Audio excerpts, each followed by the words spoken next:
pourquoi et comment accompagner optimalement le développement de la motricité de nos enfants.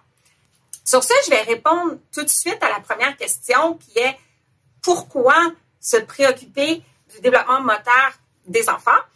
Et la réponse est tout simplement parce que c'est ce qui permet à l'enfant d'accéder au plein potentiel de sa motricité. C'est un peu abstrait comme réponse, mais je vous promets que tout ça va faire sens là, d'ici la fin de ma présentation d'à peu près 30 minutes. Hier, je suis tombée sur une vidéo d'un blogueur là, sur Facebook et il nous parlait de l'enfance, comment c'est précieux. Hein, les enfants grandissent si vite, il faut en profiter pendant qu'ils sont petits. Ils grandissent et on ne peut pas récupérer cette période-là avec eux. Il faut bâtir des souvenirs, et etc. On a tous déjà entendu ça, on sait que c'est vrai. Je suis moi-même parent de 2 ados, donc j'ai vécu tout ça. Ma fille quitte cet été pour l'université, donc oui, ça passe vite. Mais où je veux en venir, c'est qu'au niveau de la motricité des enfants, il y a des choses clés, importantes, qui se passent durant la petite enfance, qui ne reviennent pas non plus. Le développement sensorimoteur de l'enfant, ça se échelonne jusqu'à 7-8 ans à peu près, mais le cœur de tout ça se déroule entre 0 et 5 ans et entre le 0 et 5 ans, on va en mettre un gros pourcentage entre 0 et 1 an, où il y a vraiment des périodes sensibles du développement, il y a des choses qui peuvent se produire à ce moment-là qui ne reviennent pas à partir du moment où l'enfant marche. Hein, nos marcheurs sont motivés à marcher plus, à courir. Ils sont moins motivés à retourner au sol. Une fois que nos enfants sont sur les bancs d'école, ils vont rester assis la majorité de la journée. Plus ils vieillissent, plus ils vont être attirés par des loisirs sédentaires. Et par loisirs sédentaires, je ne fais pas simplement référence aux écrans qui sont attirants, mais juste lire, faire des arts, dans le fond, tout ce qui se fait assis, c'est sédentaire d'un point de vue moteur, donc c'est des très belles activités, mais c'est pas tous les enfants qui vont être enclins à bouger autant qui vont peut-être le faire entre 0 et 5 ans. Et de là, on veut favoriser, de leur donner toutes les opportunités pour qu'ils puissent profiter de ce qui va se passer durant cette période-là, qui est le cas de ce qu'on va discuter ensemble. Ce que j'ai prévu vous présenter sont les 9 clés de la motricité pour accompagner votre enfant. Donc, c'est quoi les 9 clés? C'est 9 connaissances, 9 principes que si on applique à la vie de tous les jours avec les enfants, de ma perspective d'ergothérapeute, on met les chances de notre côté. C'est comme une bonne alimentation. Manger bien, une alimentation saine, ben, ça met les chances de notre côté pour optimiser notre santé. Il n'y a pas de garantie, mais si on peut, ben, c'est mieux. Donc, je vous présente les 9 clés de la motricité. J'ai essayé de ne pas trop tirer les mots par les cheveux pour que ça marche dans le bon ordre. Mais l'idée, c'est que chaque lettre du mot motricité représente comme un aide-mémoire pour retenir le principe. Je vous amène au M. M pour mouvement automatique. Là, on part l'histoire du début.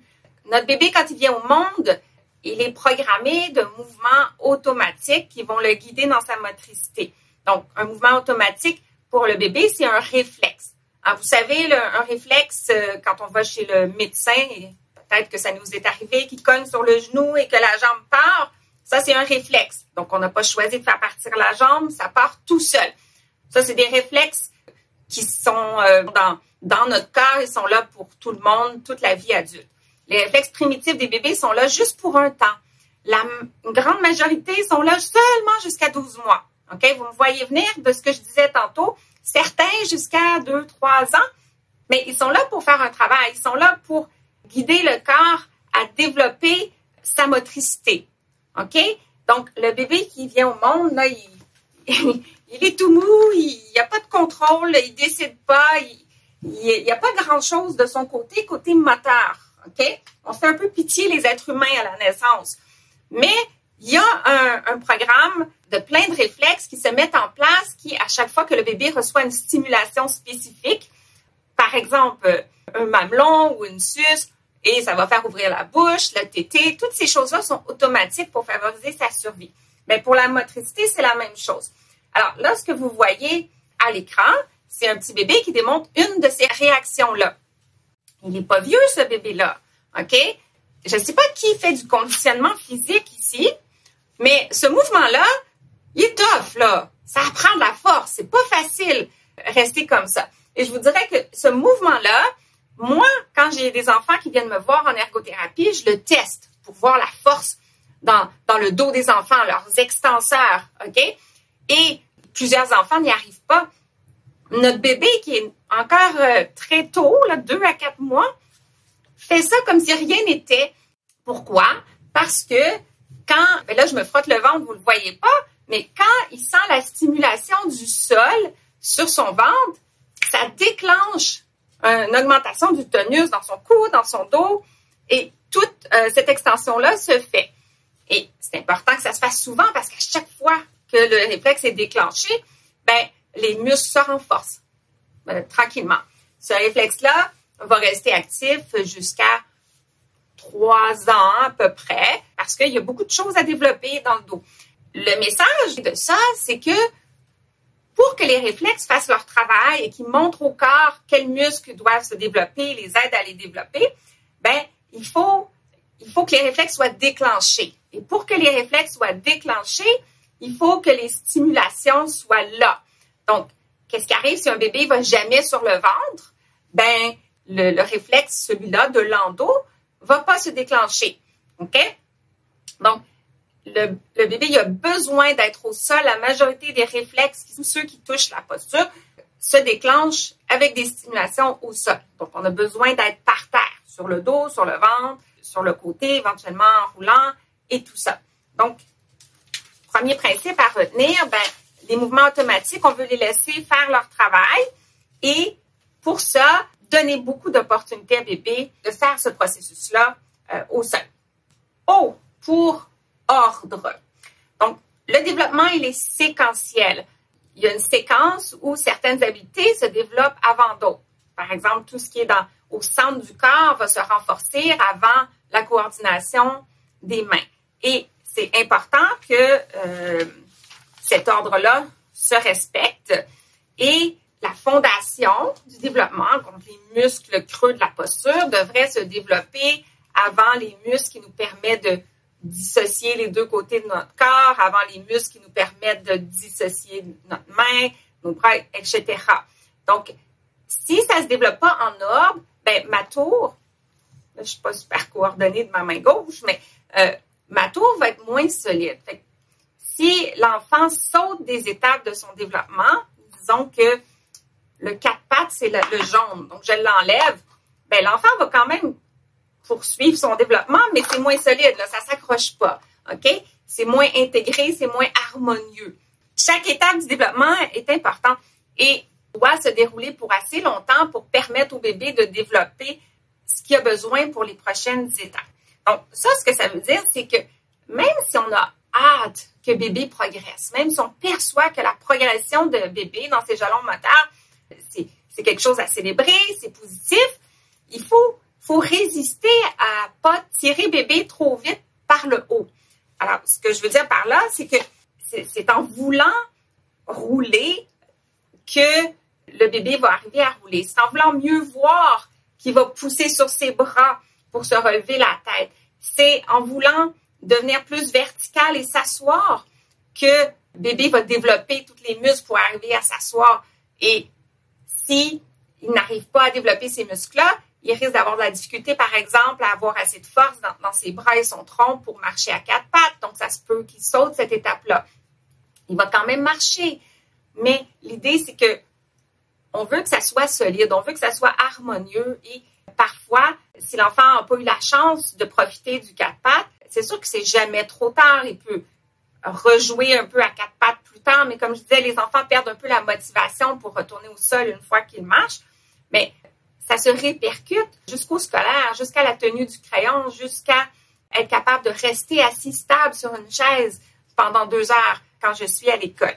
Donc, laisser le temps à bébé de vivre chacune des étapes de son développement et résister comme je disais, les équipements qui pourraient le tenir assis artificiellement ou de insister rapidement pour essayer de le faire marcher. Le bébé, on va en reparler, se développe à son rythme et il va y arriver. Il va se lever debout, il va faire ses premiers pas quand il va être prêt. Et c'est pas pour rien que les normes du développement, des fois ça peut surprendre, la marche se développe, il y a des exceptions, là, mais entre 11 et 18 mois. C'est un peu dans les normes. Il y en a que ça se peut que ça arrive à 10 mois et demi, 10 mois, mais c'est long, là. 11 à 18 mois, il y a un gros laps. Mais justement, chaque bébé va à son rythme et c'est bien correct de marcher à 16 mois. Et si j'ai marché à 16 mois, c'est parce que je me suis déplacée longtemps à quatre pattes et tout ça va m'avoir nourri. Donc, c'est pas nécessairement mieux de marcher à 11 mois qu'à 14 mois. Tant que c'est le bébé qui a géré le rythme. OK? Donc, si je marche à 11 mois parce que j'ai été entraînée à le faire, ça se peut que j'avais encore des choses à développer, que je vais avoir moins de chance de consolider. Donc, on veut que toutes les étapes aient la chance de se dérouler. Et juste des petites images, en fond, d'équipements qui ne sont pas nécessaires. C'est pas grave si on met bébé, au-delà de peut-être certains aspects de sécurité, mais c'est pas grave si on met bébé dans une chaise pour 10 minutes. C'est pas d'être dans l'équipement qui est le problème. C'est de ne pas être assez au sol. C'est de ne pas assez se battre contre son corps pour sortir des positions qui nous attirent vers la gravité. Donc, quand on propose à bébé différents équipements et tout ça, ben c'est sûr que c'est le fun pour lui. Il aime ça, être sur ses pieds puis être vertical, mais c'est pas ce qui lui sert le plus dans son développement. Je me souviens, moi, quand j'ai commencé à donner des petits pots à ma fille, on a tellement hâte de donner les petits fruits sucrés parce qu'on sait que l'enfant est content et c'est plate de donner des patates douces puis du brocoli. Mais c'est qu'une fois que l'enfant goûte au sucré, il y a moins le goût un peu du brocoli. Donc, ce qui est recommandé, c'est de retarder un petit peu l'introduction pour que l'enfant s'habitue. Fait que c'est un peu la même chose. Si on les met artificiellement debout, ben ils vont le demander, ils vont signifier et ils vont avoir moins le goût de rester au sol, ils risquent de chigner un petit peu plus. Puis nous, ben on aime ça leur faire plaisir. Donc, on veut résister si on peut, mais des fois, c'est correct pour quelques minutes. Il faut prendre une douche ou il faut que bébé patiente quelques instants. C'est pour tout. On a pas mal tout ce qu'on a besoin pour soutenir le développement de notre enfant au niveau moteur à la maison. C'est pas compliqué et il s'agit de savoir un peu ce qu'on veut favoriser et d'observer un peu ce qu'il y a chez nous. Donc, quand on est bébé, ce qui se passe au sol, ça favorise beaucoup de choses. Donc, juste nous, d'être au sol avec lui ou d'avoir des objets bien placés pour lui donner le goût de pivoter, tourner, c'est vraiment pas plus compliqué que ça. Quand ils vieillissent, ben, on a tout ce qu'il faut également dans la maison. Il y a des objets partout. Les jouets commerciaux sont pas nécessaires. Et les enfants ont naturellement beaucoup d'imagination jusqu'à ce qu'ils rencontrent beaucoup de jouets commerciaux. Dans le fond, ça demande pas énormément. Les enfants vont y aller tout seuls et explorer leur environnement et stimuler tout ce qu'ils ont besoin de stimuler à la maison. Je vous montre des photos d'un petit corridor moteur que j'ai fait à la maison temporairement, le temps de faire une vidéo et des photos. Dans le fond, on peut utiliser ce qu'il y a déjà dans notre maison, des déplacements ordinaires et transformer ça en opportunité de stimulation. On peut se dire, à chaque fois qu'on va à la salle de bain, il y a quelque chose qui est laissé dans le corridor chaque semaine, disons. On fait ça avec notre enfant. À gauche, ce que vous voyez, c'est des petits napperons antidérapants que j'ai achetés au Ikea. OK? Bon, on saute sur les napperons ou on fait le tour. La deuxième image, c'est une petite... c'est pour la piscine, là. C'est un petit truc de foam de piscine que j'ai mis, mais on pourrait mettre n'importe quoi qui donne le goût de faire un défi moteur. On peut tout simplement marcher comme des animaux. Donc, la troisième, je fais un ours. La quatrième, je marche comme une tortue. Je transporte quelque chose. Et où j'ai mis du petit masking tape qui se décolle bien. Donc, avec ça, on pourrait sauter par-dessus. On pourrait le mettre en ligne droite aussi, juste marcher comme sur une poutre. Puis là, c'est ça, des cônes, ça fait commercial, mais ça peut être autre chose. Je peux mettre une paire de bas roulés et tourner autour, sauter par-dessus. Donc, ça n'a pas besoin d'être du matériel commercial, juste de se donner des petits défis et d'utiliser ce qu'il y a à la maison. R pour rythme. Alors, j'ai mentionné tantôt respecter le rythme de l'enfant. Chaque enfant est unique dans son développement. Mais un rythme plus lent ne doit pas être associé à un désengagement au niveau de l'observation de notre enfant. Donc, oui, les normes sont éloignées, mais s'il y a beaucoup d'habiletés qui semblent prendre beaucoup leur temps, c'est pas nécessairement de se dire, ben, ça va venir chacun à son rythme. Les opportunités de profiter puis de croître dans notre motricité sont plus grandes quand l'enfant est jeune que quand il est vieux. Donc, plus on peut remarquer de choses, plus on peut en parler au médecin, plus on peut orienter les opportunités qu'on va lui donner si on est préoccupé de quelque chose. Et peut-être obtenir de l'aide si besoin. I pour intérêt. Ici, il y a deux choses que je veux apporter. Lorsqu'un enfant n'a pas d'intérêt, c'est un signe qu'il y a quelque chose qui est pas intéressant pour l'enfant dans l'activité. Et l'enfant, entre 0 et 5 ans, a vraiment une curiosité naturelle pour découvrir des nouvelles choses, pour apprendre des gens qu'il côtoie, pour imiter ce qu'il voit. Et lorsqu'un enfant de 3 ans, 4 ans, 5 ans aime pas dessiner, aime pas découper, aime pas jouer au ballon, ben, ce qu'il faut retenir de ça, c'est qu'il y a probablement quelque chose qui demande beaucoup à l'enfant à ce niveau-là, puis c'est important de le trouver. Parfois, la tâche est trop difficile pour ses capacités. Parfois, c'est le contexte. Le contexte dans lequel l'activité se déroule n'est pas agréable. Par exemple, les jeux de ballon, ça fait du bruit et c'est les bruits que l'enfant n'aime pas. Ou à chaque fois qu'il y a des activités de dessin, on essaie de lui montrer comment dessiner des choses. Lui, il n'est pas prêt, ressent un peu de pression, donc il n'aime pas nécessairement le contexte. Parfois, il n'y a pas les bons outils.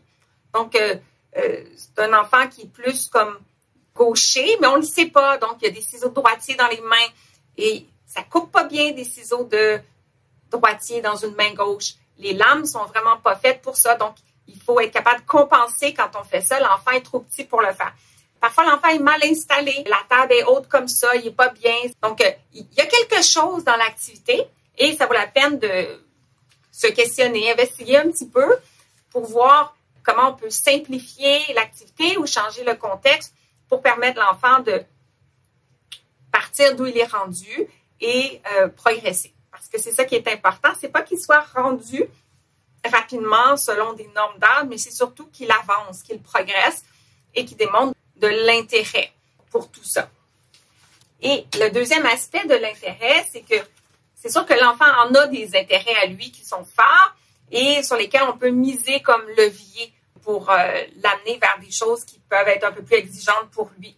Prenons, mettons, un petit Coco qui aime beaucoup son chien et qui aime pas beaucoup découper. Donc, on pourrait dire, ben, on fait des mouvements de chien, on va rouler parce que peut-être qu'on a remarqué qu'il est un petit peu mou encore dans son tronc, sa posture. Et motricité fine, étire des petits élastiques, on étire la laisse du chien, on teste les laisses pour voir s'ils sont solides. On fait des petits découpages très simples. L'adulte a dessiné des petits os avec des lignes et il y a juste un coup de ciseau à faire pour les séparer et ensuite il les lance dans les airs par-dessus le toutou. Donc, trouver des petites activités simples, comment modifier et inscrire l'activité que l'enfant craint un peu dans ses intérêts, c'est un bon point de départ. Motricité, on est rendu à C. Là, j'hésitais, alors j'en ai mis 2, j'ai mis clé et contexte, j'ai pas pu me décider. Donc, ça va quand même avec l'intérêt, mais je vais étirer ça un petit peu. C'est que la clé de la motricité, c'est vraiment la motivation. Donc, si j'aime ça, sauter, ben je vais perfectionner mes sauts naturellement.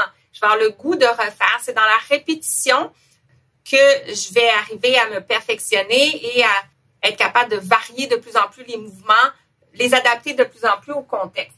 Donc, c'est pas seulement de créer des contextes qui vont être stimulants, qui vont donner des opportunités à l'enfant, mais qui sont motivants pour lui. Si on a l'impression qu'on travaille avec l'enfant, et si on utilise même le mot travail, viens, on va travailler ton découpage. Si on est trop dans de l'enseignement, dans la structure, jusqu'à 5 ans, l'enfant devrait être beaucoup dans une utilisation assez libre des outils et de sa motricité globale. Donc, c'est sûr qu'on peut laisser des bricolages. Si l'enfant veut faire un bricolage, découper des formes, c'est super s'il est rendu là. Mais on veut éviter, à moins que l'enfant nous montre qu'il est enthousiaste, de le contraindre à faire quelque chose qui ne semble pas être du jeu pour lui. Donc, l'enfant devrait toujours s'amuser, pas quand c'est le temps de prendre son bain ou d'arrêter d'écouter la télé. Il devrait toujours s'amuser quand il est dans des activités motrices. OK? Parce que c'est ça qui va le mener à progresser. Et pour intervention précoce, il y a certains enfants qui vont avoir besoin d'un plus grand coup de pouce et plus le coup de pouce arrive tôt, plus il va être efficace et plus il risque de progresser et de ne pas avoir de situation de handicap associée. Ce que je veux dire par là, c'est que c'est pas tellement grave si un enfant ne découpe pas à 4 ans dans sa vie de tous les jours. Mais une fois qu'il va être à l'école, en maternelle, là, ben, il y a plein d'apprentissages qui dépendent du découpage. Donc, si il arrive en maternelle et qu'il ne sait pas suffisamment bien découper, là, il se retrouve un peu en handicap. S'il arrive en maternelle, en première année, encore avec une prise du crayon avec toute la main, c'est problématique pour apprendre à écrire. À 4 ans, à 3 ans, c'est le temps de repérer ces choses-là et d'accompagner l'enfant parce que c'est juste nous qui a remarqué, mais lui, il continue d'être heureux puis il continue de ne pas avoir de pression par rapport à ça parce que c'est pas grave encore avant 5 ans. Mais après 5 ans, ça devient plus significatif. Moi, je suis ergothérapeute. J'aime beaucoup faire de la prévention, mais je fais aussi de l'intervention. La quantité d'enfants qui sont référés en ergothérapie au premier bulletin de la maternelle est beaucoup trop gros, à mon avis. Et ce sont des enfants qui ont de la difficulté avec leur motricité depuis plusieurs années probablement. Et si on avait vu juste un petit peu plus tôt, ça aurait été un petit peu plus simple de récupérer et justement d'éviter des impacts pour l'enfant. Trop, c'est comme pas assez. Alors, on peut avoir beaucoup de volonté et vouloir beaucoup stimuler l'enfant, mais justement, on ne veut pas le surcharger. Parfois, on sous-estime l'enfant. Par exemple, on attend qu'il a 4 ans pour lui donner des ciseaux. Puis parfois, on le surestime. Donc, on veut lui apprendre à écrire son nom à 4 ans. OK? Son corps n'est pas prêt et c'est trop tôt. Il pourrait compenser, il pourrait perdre d'intérêt parce que c'est exigeant. Donc, on veut rester dans le juste défi. Parfois, on ne veut pas assez. Donc, on se dit, la nature va suivre son cours, il va bien y arriver. Parfois, on entend ou on lit des choses, on rencontre un médecin qui connaît pas beaucoup l'enfant, qui est très rassurant. Non, c'est pas grave. Ça va se résoudre, ça devrait être correct. Et parfois, on veut trop. Donc, il y a des mythes de société qui sont bien ancrés, comme quoi plus l'enfant atteint ses jalons moteurs tôt, plus l'enfant est bon. Et par association, plus l'enfant marche tôt puis est bon, ben plus le parent est bon. Et c'est pas vrai. C'est pas vrai que l'enfant est meilleur parce qu'il marche à 11 mois. Il a juste marché à 11 mois, puis l'autre a marché un petit peu plus tard. Et justement, il ne faut pas sentir la pression parce que tous nos amis qui ont des enfants du même âge ont des enfants qui marchent, puis nous, le nôtre ne marche pas à 14 mois.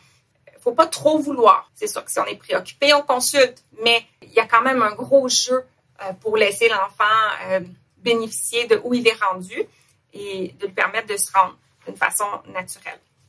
On termine le mot motricité par le mot ergothérapie. L'ergothérapeute, c'est le professionnel après le médecin, si vous êtes préoccupé, à consulter parce que il s'intéresse au fonctionnement global de l'enfant, autant que ce soit au niveau moteur, mais au niveau de sa communication, au niveau, ben là, ça dépend de l'âge, mais au niveau de son habillage, son hygiène, ses jeux, son apprentissage de la propreté, la toilette et tout ça. Donc, s'il y a quelque chose au niveau langagier aussi, il va collaborer, il va vous diriger vers l'orthophonisme. Mais si vous avez une préoccupation qui n'est pas strictement langage, débutez par une rencontre en ergothérapie qui va permettre, dans le fond, peut-être juste de vous rassurer, mais ça vaut mieux consulter et être rassuré que d'avoir trop attendu. Parce que l'intervention précoce, on perd cette opportunité-là si on attend trop et peut travailler avec l'enfant. J'ai fini de parler.